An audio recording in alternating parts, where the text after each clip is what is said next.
Chandpara station বাজার সংলগ্ন এলাকায় সাম্প্রতিক দোকান উচ্ছেদ অভিযানের পর্ব চলছে, ফলে দেখা দিয়েছে একাধিক সমস্যা।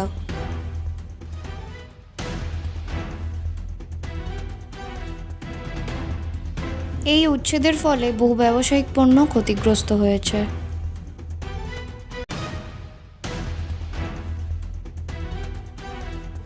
কী পরিস্থিতি, হকারিও বন্ধ, তারপরে বাজারঘাট সব বন্ধ, কী করে চলবে?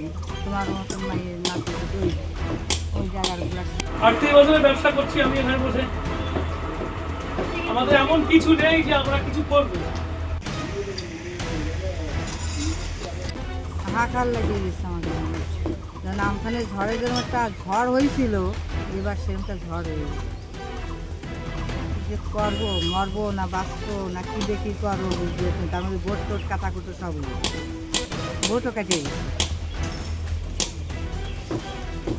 আমরা কীভাবে থাকতে পারি, যদি তোমরা সেই ব্যবস্থা করতে পারো তাহলে আমরা সেইভাবেই থাকছি। প্রশাসন অনেক আগে থেকে জানান দেওয়ার পরও কেন তারা বিকল্প ব্যবস্থা নেয়নি তা জানা না গেলেও পুনর্বাসনের জন্য কোনো ব্যবস্থা হবে কিনা তা নিয়ে প্রশ্ন উঠছে।